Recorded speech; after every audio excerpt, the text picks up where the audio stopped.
Commissioners, this is the budget workshop that we've all been dreading to some degree. The Prop 1 did not pass, which did not give us the benefit of a levy limit increase for revenues. So the budget process comes back to a decision around budget cuts. Commission has passed a resolution saying that going forward, the revenues and expenditures will be balanced, excluding beginning and ending fund balances, and certain accounts and certain increases that materialize due to additional revenue or unexpended budget authority will end up coming into reserves and then utilized in the following year if necessary or if the commission desires. In 2017, this year, we've already completed a budget reduction of about $1,800,000.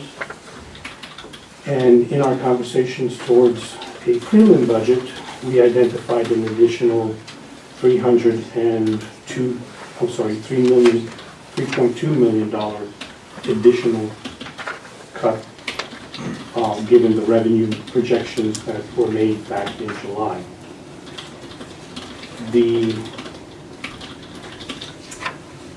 In 2017, the departments were able to absorb those cuts in June. And for the prelim budget, all of the departments brought forward a preliminary budget request for $36,473,478. Revenues for the 28 preliminary budget was $31,373,174, a shortfall of about $5,100,000. A shortfall from what they were asking for, not from, Shortfall from revenues. compared to what they were asking for, not what we did last year. Correct. No. Compared to what they're asking for in the prelim. So at guidelines, when the commissioner sent forward or put forward a preliminary guidance in order to prepare a preliminary budget, numbers were provided to say this is where a preliminary budget for that department in a proportional cut of across the board 17.5% would put their budgets. The preliminary budget then not only increased the amount of the cut that was made in 2017, but it also went beyond the dollar amounts that were prepared or presented in the guidelines. Each of the departments and the electeds have a duty to put forward a request saying this is what I need for my department, and that's why the preliminary budget is at the dollar amount that it is today. But given the fact that we don't have a Prop 1 and there are no additional revenues coming to the county, we need to make adjustments and go back to the planning that we had previously in preparation for the preliminary to look for budget cuts. As a part of the prelim, however, there is a need to have additional adjustments to expenditures. In the prelim and in the budget cutting analysis, there were departments that were identified that had dedicated revenues that could not be used for other sources and should not be cut. One of them, for instance, is district court probation. It has a dedicated revenue stream of about $274,000, which supports its expenditures for $274,000. In 2018, that preliminary budget went up to $317,000. So the $43,000 that was brought in as additional revenue in the preliminary budget can't be used elsewhere. It needs to be dedicated to support district court probation. DCD has the same scenario. DCD's budget went up by $104,000, which means that it increased its revenues by $104,000. And the dedicated revenue stream, the revenue stream that's dedicated to that needs to follow and be spent in DCD. Juvenile probation, we identified, should be added to that dedicated revenue, and identified $673,055 of dedicated resources in probation and care and custody for juvenile, and that was added to those dedicated dollars so that what was projected to be a cut for them is not as large a cut, because the 17.5% of the $673,000 is being reduced from their budget. Their dollars are being dedicated. Juvenile services had a budget of $282,000. Prelim dropped down to $255,000, so that brought in $27,000 worth of additional revenue that can be used somewhere else to offset some of the additional deductions. Child support enforcement, the same issue. Its budget went up $13,000, dedicated dollars that can't be used anywhere else. Courthouse security, same issue, $29,000 increase. It can't be used anywhere else. The non-departmental, $425,600. That's an increase in the 911 communication tax. That's a tax that we receive and then we pass on to MACECOM. Although it's additional revenue, but it is dedicated as an expense for the pass-through. And those are dollars that can't be used somewhere else. So the total of adjusting revenue dollars is $1,320,000. What that has as an impact to the revenue, because the $673,000 that was added in for juvenile services, only 17.5% of that represents the adjustment for budget cuts. There is a need to have additional $725,000 worth of reductions in those departments that have budget cuts allocated to them. Basically saying there are some departments that have revenue increases. We can't use those revenue increases in any other department except for those departments that we're cutting. And that means that the cuts need to be a little deeper in those departments where we are going to have a cut in order to balance the budget. So in the column where we have post-prelim adjustments, I've identified the reductions on a department basis for the allocation of that $725,000. Adjusted those budgets for those dollar amounts, compared them against the preliminary budget that was presented, and identified the same $5,100,000 in cuts that our resolution requires us to make for balancing the budget. In our conversations at previous briefings, the Commission has identified certain revenue increases that we can add to the 2018 preliminary budget. We've identified somewhere in the vicinity of around $750,000 worth of those revenue increases. There's an $80,000 transfer from the mental health tax fund into current expense. The treasurer has identified potentially $343,000 worth of additional revenue. There is the conversation around increasing the budget for the sales tax revenue by another $150,000 or $200,000. So that would bring in an additional $725,000 at this point in time in additional revenue.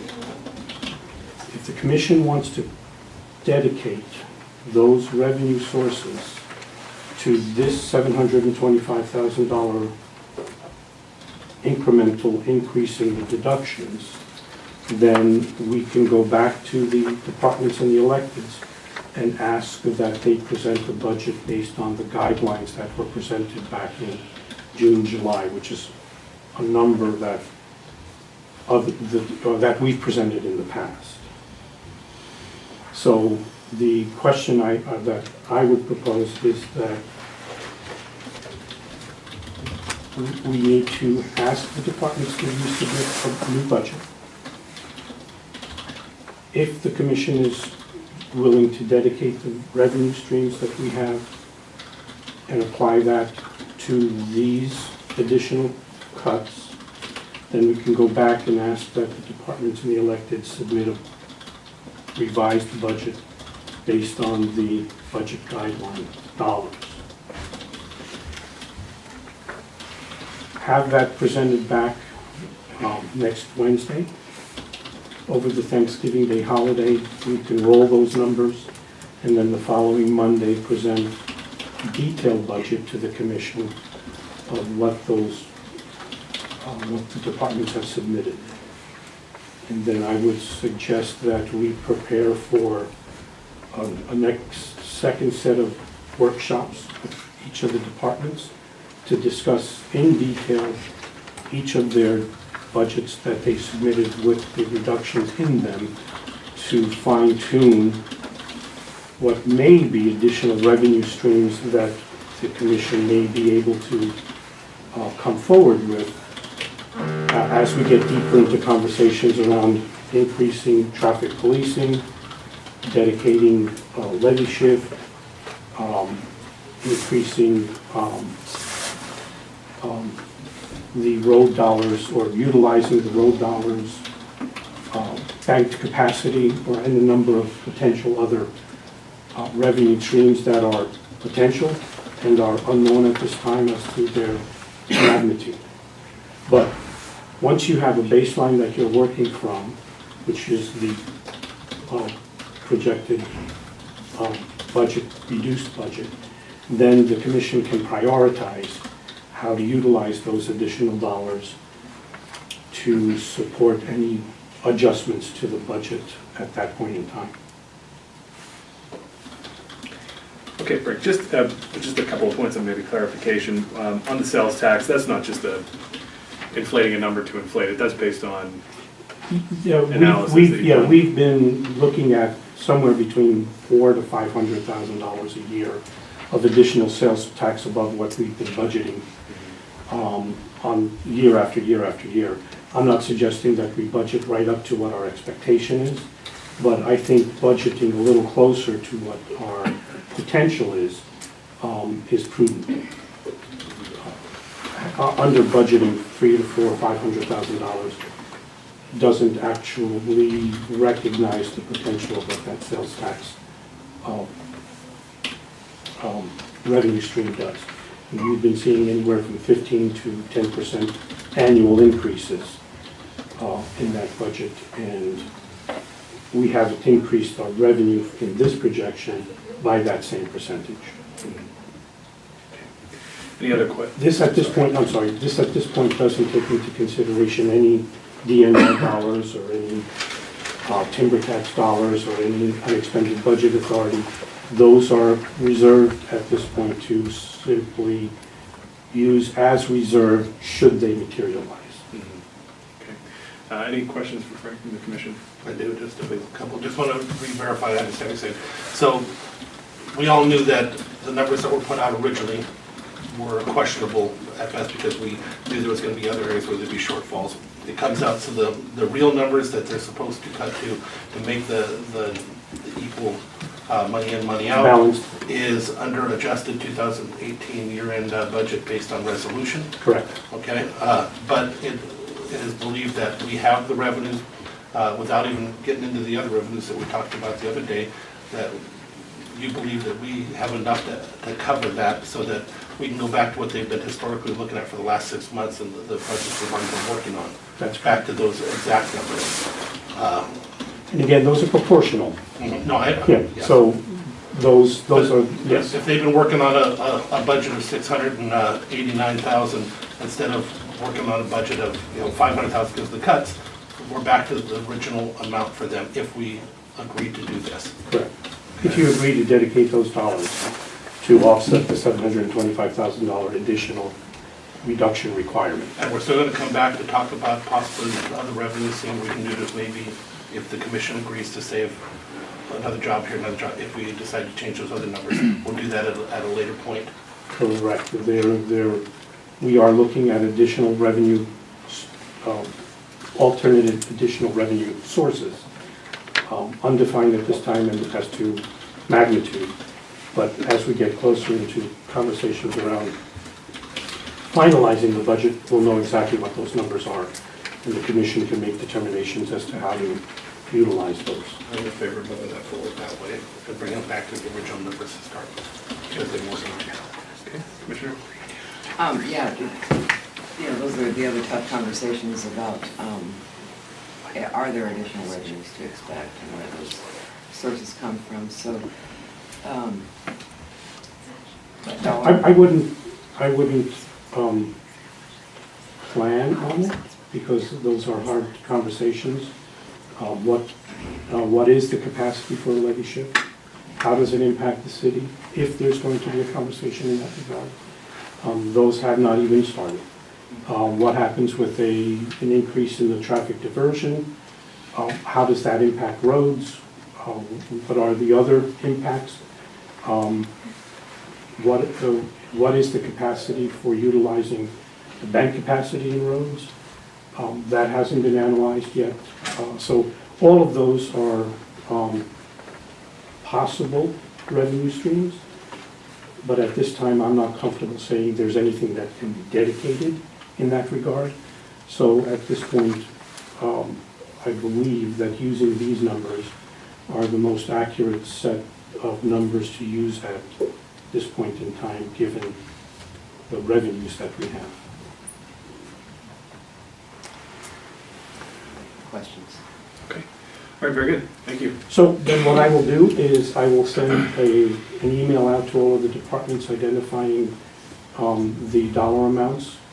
I'm going to also send an Excel spreadsheet with that for them to input the revised budget, and then ask for that to be returned by the close of business on the 22nd, which is next Wednesday. Then through the Thanksgiving holiday, we'll roll it all together and then come back to a budget workshop on Monday to present to the commission a revised budget.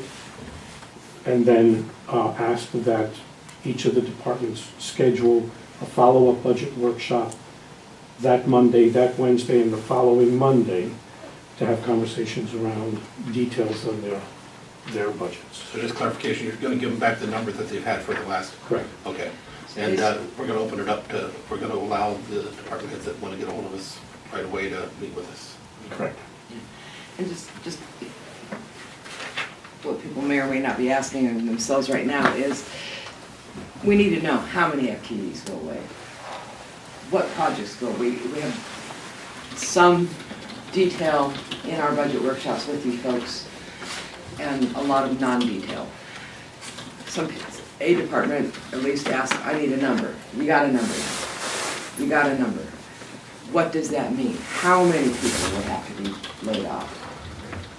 What does that mean that you can't do in your department? Does that mean that you're shutting down on Fridays? Whatever it means. Because that's where we then start looking at prioritization if there are additional revenues. People have asked us, prioritize. We can't know without knowing exactly what the impact of a $31 million budget is going to be on your department. And what I would add to that, you mentioned it, is the unions. If there is consideration in regards to changing, furloughing a day out of the week, changing your schedule from an 8-hour day to a 7-hour day, anything of that nature, relinquishing raises, those all need to be negotiated with the unions. So I need a request from each of those departments to open negotiations with the unions to have those conversations. Yeah, please put out a call right away, because we need to get that now. Correct. So you'll include that in your. In my correspondence Okay, today. perfect. And then I would just also maybe just add that, you know, we've heard throughout the process how frustrating and difficult across the board cuts are. And we need to be a little bit more thoughtful in the process, and so that's what this looks like. And so we're doing our best to listen to the sort of the concerns that were brought forward, and you know, we'll continue to do the work. So appreciate everybody's time. Thank you. All right, thank you.